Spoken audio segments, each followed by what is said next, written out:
Assalamualaikum warahmatullahi wabarakatuh.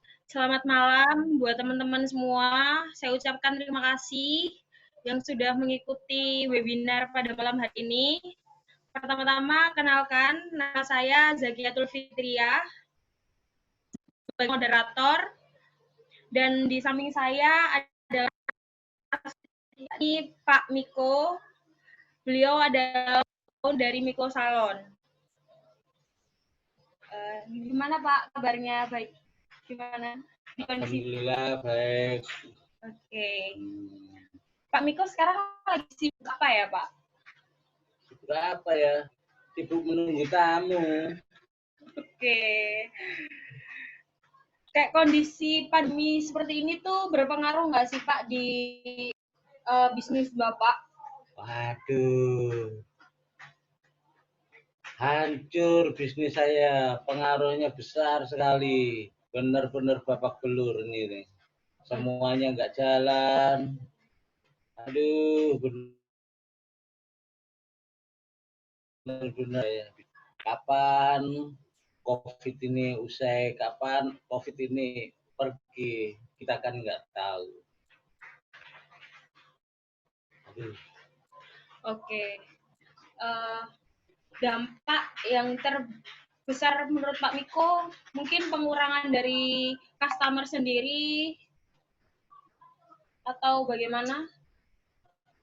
Ya kalau customer bukan pengurangan ya. Customernya nggak ada yang berani datang ke tempat salon. Oke. Sampai ya kita mau pergi, mau apa, kepikiran kerjaan, mau pergi juga takut COVID. Ya dampaknya besar sekali semuanya. Berarti omset per bulannya Pak Miko juga menurun dong. Biasanya dulu sebelum COVID itu omset per bulan berapa ya Pak? Sekitar range. Ya kira-kira sebulan bisa sampai 50, 60. Untuk sekarang bagaimana Pak? Boro-boro sebulan saya sampai 2 juta aja nggak dapat sebulan. Terus ya hutang-hutang, produk semua juga hutang. Oh berarti untuk produknya itu nggak ada kayak, kan ada, kalau produk kan bisa di apa, pembayarannya bisa dilakukan 2 sampai 3 kali, apa nggak ada yang apa sih waktu tagihan gitu, ada nggak Pak? Ada, tapi ya gimana? Saya janji untuk minggu depan sampai habis minggu depan nggak ada tamu yang datang gara-gara COVID. Sampai-sampai saya itu malu sama penagihnya gitu. Penagih. Produk sudah di stok banyak, tapi tidak sesuai dengan ekspektasi ya Bapak? Oh sama sekali jauh. Waduh. Kan dengar-dengar salonnya Pak Miko itu juga melakukan home service ya untuk di kondisi wabah COVID ini. Benar nggak Pak? Iya, ya mau nggak mau harus jemput bola. Karena daripada customer-nya sendiri nggak berani keluar. Jadi ya kita juga datang ke rumah customer juga bawa sanitizer. Ya benar-benar gitu. Disinfektan. Semua kita ya harus prosedur ini kesehatan gitu. Semua. Untuk di salonnya Pak sendiri, apa tetap buka seperti biasa atau ada jam-jam tertentu gitu Pak? Ya bukanya normal dari jam 9 sampai jam 6 mestinya. Tapi karena keadaannya seperti ini ya nggak berangkat dari rumah jam 9. Tapi begitu mau kerja, mau ke tempat kerja atau mau kemana, sampai Oke.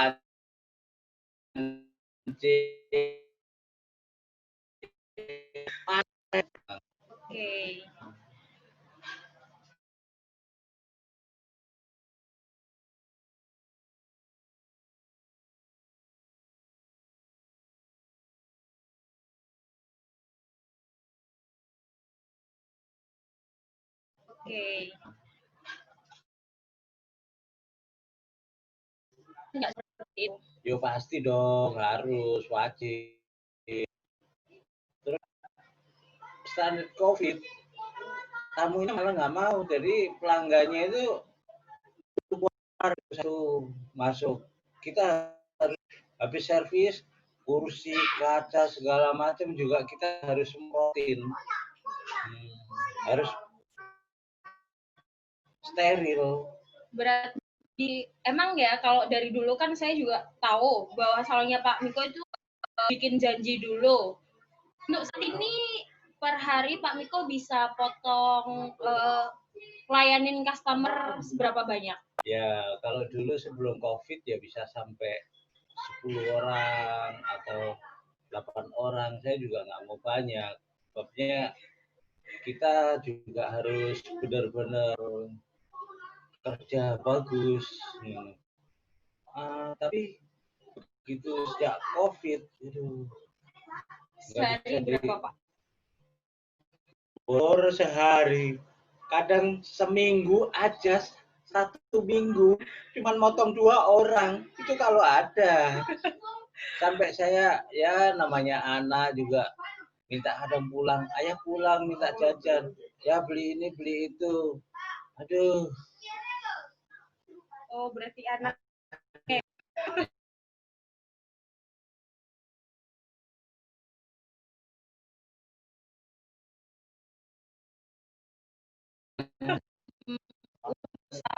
salon ini Pak Miko pernah kerja apa sebelumnya? Pernah bisnis apa atau kerja di mana dulunya? Kalau kerja itu enggak pernah kerja gini karena kerjaan ini kan kerjaan keluarga. Dari nenek juga kerja rambut, terus ya kita kan kerjaan keluarga, bukan ini mau coba kerjaan yang lain kok apa Nggak gitu. sesuai passion ya Pak? Nggak sesuai karena nggak mau kerja kayak gini tadinya, mau kerja kayak seperti teman-teman. Kayak kerja di kantor gitu? Bukan, nggak suka saya. Oh. Kerja seperti kerja di toko, terus kerja mungkin kayak teman-teman, karena saya pikir kerja salon ini kan kerjaannya orang beda. Oke. Tapi untung sih saya nggak seperti mereka kira. Saya kan ya punya komitmen kalau dulu saya nggak boleh kerja kayak gini kayak sama orang tua. Disangkain nanti takutnya jadi bencong. Kalau zaman dulu bukan bencong, namanya wandu. Wandu, wow. Wandu. Bahasa lama sekali ya sepertinya. Iya, itu. Sebenarnya saya nggak mau. Oh, bahkan kalau kayak gini namanya, wah, saya dapat istri ini juga nggak sedikit disetujuin sama mertua. Jangannya apa ya, orang bencong itu disangkanya banci. Padahal nggak semua orang kayak gitu. Oke. Kalau lihat dari tampangnya Pak Miko sendiri kayak bukan orang pekerja salon ya, guys. Oh, kayak kulit bangunan. Bahkan kalau orang-orang datang ke tempat saya ini, kebanyakan pada takut, sangkanya saya itu preman. Oh, iya. Ini rambut kalau kayak rapi. Tapi kalau dibuka, gimana Pak? Dibuka ini kayak preman pensiun ya. Oh my God. Nah, ini asli saya. Ini bisa jadi ciri khas Pak Miko ya? Ini identitas saya. Identitas. Ini identitas saya dari ini supaya enggak namanya ya, bahkan orang gitu. Salon tuh disangkanya bencong gitu. Jadi saya punya identitas untuk diri saya ini ya seperti ini. Kan gara-gara COVID ini pegawai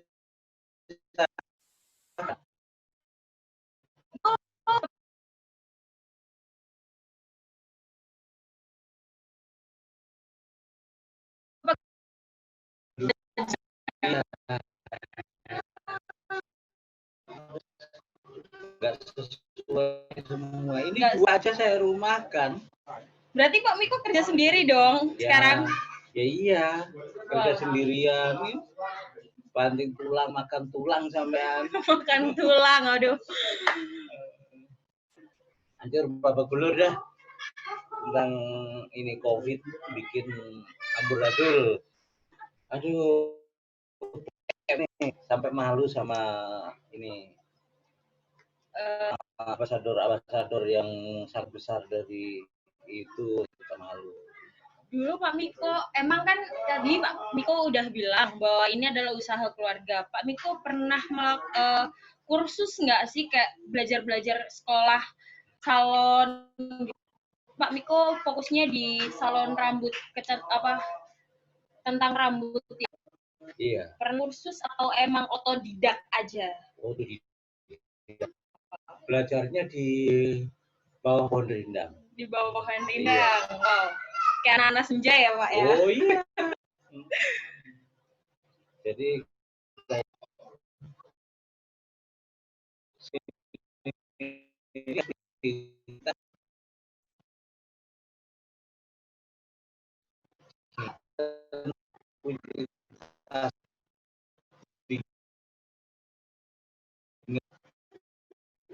Iya.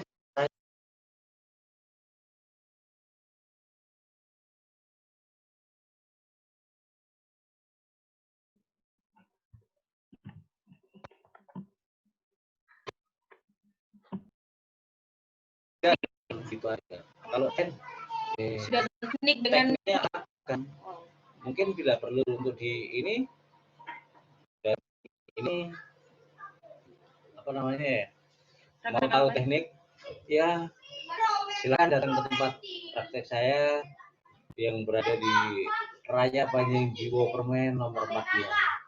Oke, buat teman-teman mau cara teknik saya ya.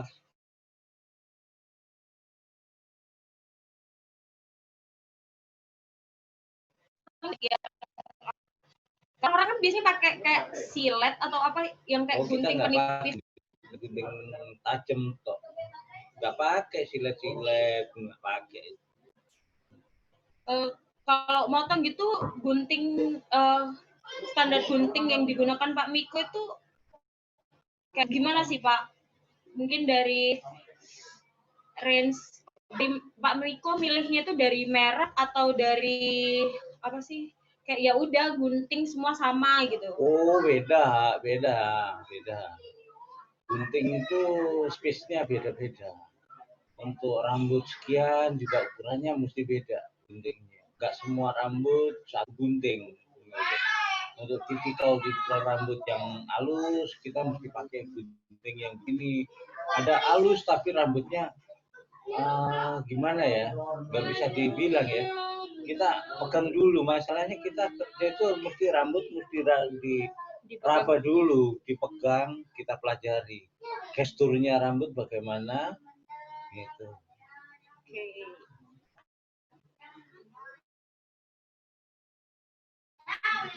Teman saya sih sebenarnya itu Pak ada yang mau bertanya, tapi kalau pengetatan rambut sendiri Pak Miko, keberhasilan dari pengecatan rambut kayak itu ada yang semi gray gitu, as gray, tapi kok nggak jadi, itu apa karena dari bleaching atau emang semua produk itu beda-beda gitu Pak hasilnya? Setiap produk, setiap ini pasti ada bedanya. Bedanya mungkin kalau nggak 10, 20 itu sangat banyak sih perbedaannya. Setiap produk punya nomor-nomor sendiri. Jadi ciri khas masing-masing, karakter daripada produk itu beda. Produk itu dibikin di mana, dari mana, itu pasti beda. Seperti produk sama-sama L'Oreal, misalkan ini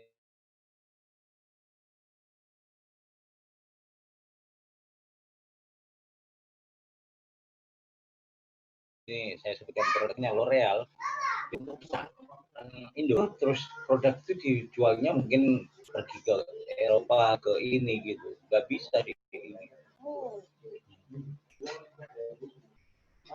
Jadi yang produk masuk di Indonesia itu saya pastikan kalau seperti L'Oreal atau mungkin produk-produk yang lain pasti dibikin di Eropa, mungkin di Jepang, seperti itu yang ada siklusnya iklim.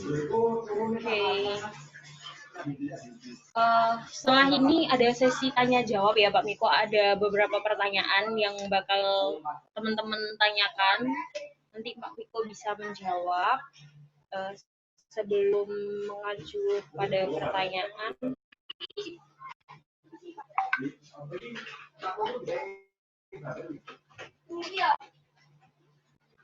sebelum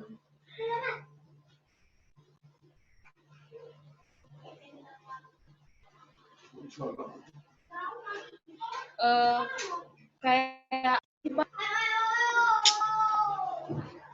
teknik-teknik Pak Miko buka apa private kayak sekolah mengajar les gitu. Les apa lebih khusus gitu Pak? Membuka kursus Pak? Sebenarnya banyak sih yang minta.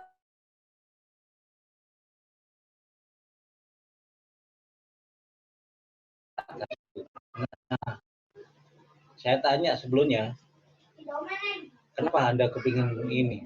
Suka banyak, hanya kepingin, suka.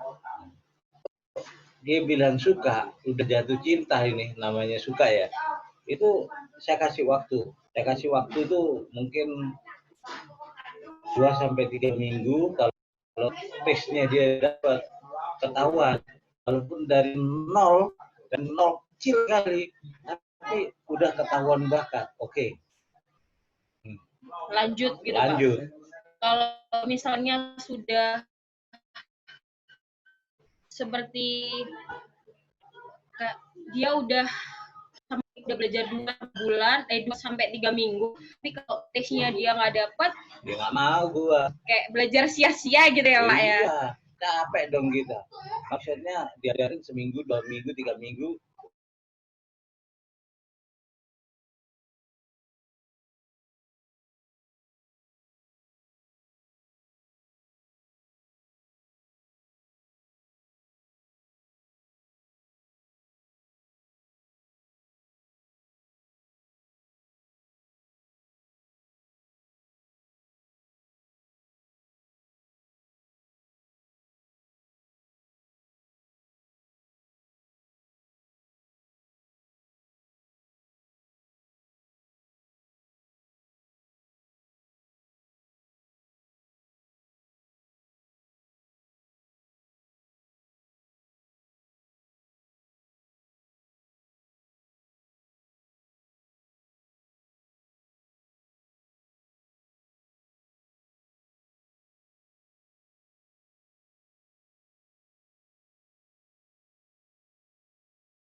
Guys. Zak, kunus mari ta Zak. Metu lho, sakia metu.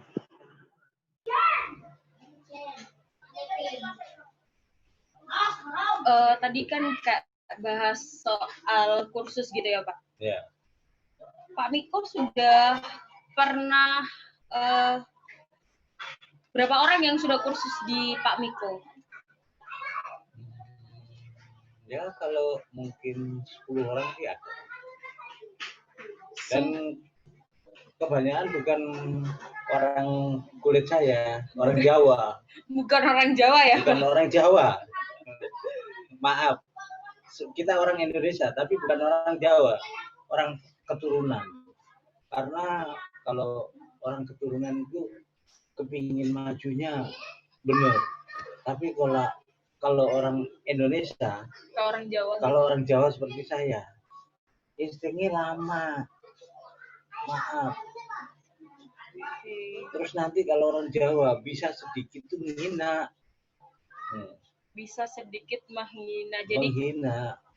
kayak ya udah aku bisa kok, ya udah aku lepas gitu. Padahal Iya. dia belum mahir banget ya sebenarnya. Boro-boro mahir. Cuman bisa ABC Hanya gitu. sekedar tahu. Belum apa-apa. Kalau orang Cina. Kalau orang Cina dia belajar gitu. Iya, kalau orang keturunan bukan maaf ya, Iya. bukan Cina. Bukan rasis ya teman-teman. Bukan rasis, sorry, maaf. Bukan rasis saya. Maksudnya gini. Apa ya? Cepat, dia punya kemauan itu tinggi. Yang murid saya, salonnya bahkan jauh lebih bagus dan jauh lebih maju daripada saya. Sekarang ketemu aja, halo Miko, apa kabar, sehat kah, baik kah? Bukan masalah money, uang, bukan masalah itu. Persaudaraan kita kental kalau orang Cina. Bukan rasis. Sungguhan, bukan rasis. Kuat saya sampai kadang ya gimana ya, ada apa di sana gitu, dikirim padahal jauh dari Ponorogo, dari Bali, dikirim itu dari situ karena ingin saya. Bahkan yang barusan nih pas COVID sempet Omiko tuh nangis, anaknya orang itu yang saya bilang orang Cina, dia yang punya anak karena dia itu enggak punya suaminya meninggal, kepingin belajar nyalon. Begitu anaknya wisuda nih di Petra, ya maaf ya, sebenarnya saya nggak harus menyebutkan kampusnya ya. Iya. Itu dari begitu di wisuda dibawa ke tempat salon saya. Ini anaknya Umiko. Waktu saya ngajarin anak-anak itu masih sekitar 6 tahun, barangkali nggak sampai 10 tahun, di bawah 10 tahun, masih belia, masih SD, bahkan satunya masih TK. Itu saya waktu ngajarin. Begitu anaknya sarjana, itu anaknya Umiko. Sampai-sampai saya itu nangis. Katanya yang nyekolin saya.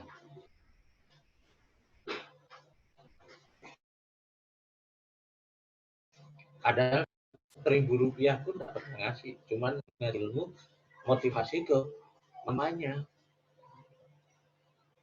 Sampai itu. Ini anaknya begitu. Sampai anaknya dua-duanya, Nonik sama Koko, pergi ke mamanya. Panggil saya ayah juga. Oke. Itulah yang saya bilang, saya sampai ya sekarang air mata. Segitu loh kalau orang keturunan itu dikasih ilmu.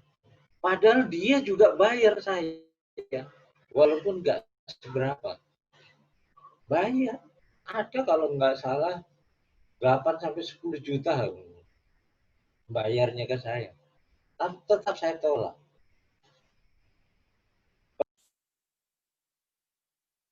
Mereka nggak modal. Saya kembalikan uang yang saya dikasih ke saya. Saya itu nggak tahu. Saya juga nggak mau. Oke. Terima kasih Pak Miko. Karena berhubung waktunya juga udah mau habis. Ini saya cuman sebenarnya kan mau sesi tanya jawab. Ya udah saya buka aja sesi tanya jawab. Saat ini mungkin ada teman-teman yang mau bertanya, monggo bisa langsung aja unmute atau lewat chatting aja. Saya tunggu. Saya buka 2 saja ya karena waktunya sudah nggak memungkinkan banget gitu. Kak Zaki ya. Ayo, oh iya, siapa ini? Selamat malam Kak Zakia dan Silvi Pak ya? Miko. Iya. Yo, malam. Nah, saya mau tanya Pak, jadi mama saya tuh pernah semir, tapi warnanya tuh nggak masuk-masuk, jadi tetap hitam terus. Rambutnya itu kenapa ya? Siapa? Mamanya itu Mamanya. semir, tapi rambutnya itu warnanya tetap sama hitam gitu, Mbak. Nggak. Terus bisa dilanjutin, Mbak? Sampai 2 kali, padahal udah di bleaching, tapi warnanya tetap nggak mau masuk. Itu kenapa ya? Oh, saya tahu itu. Pasti rambutnya pakai samponya sunsil hitam. Sampo sunsil hitam. Pakai head Kalau and sampo yang Itu juga berpengaruh dari samponya. pengaruh. Itu kalau mau di-bleach, bapak gulur kan nggak mau jadi. Tergantung samputnya. Iya. Mungkin mamanya pernah di warna toning atau semir kayak gitu. Itu kalau kayak gitu nggak bakal bisa di-bleach. Oh gitu ya. Mungkin ada produk yang Karena bikin rambutnya warnanya masuk, Pak. Apa emang udah nggak bisa? atau samponya pakai seperti sunsil hitam atau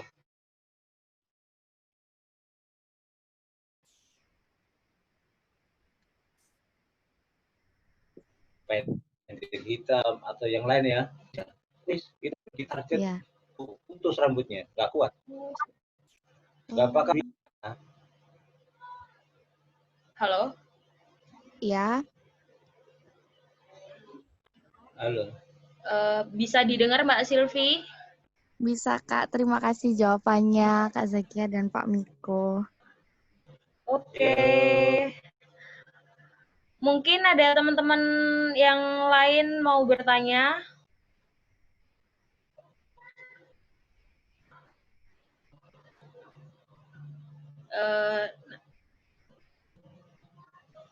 Jadi buat teman-teman kalau mau ngewarnain rambut atau mau perawatan rambut bisa lah mampir-mampir salonnya Pak Miko. Ya, nanti kalau mau semir di tempat saya, kalau rekan-rekan nih pergi ke saya, nanti yang nyemir biar anak saya.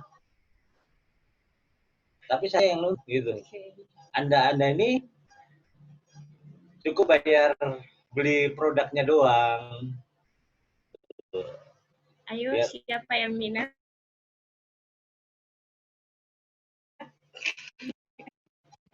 Biar nanti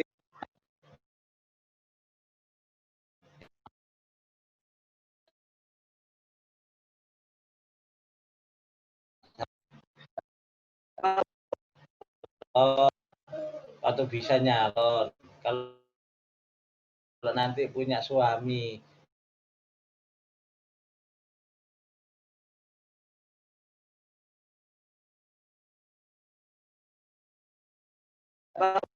suaminya Sebenarnya sudah tidak ada yang berkasih ya Pak Miko.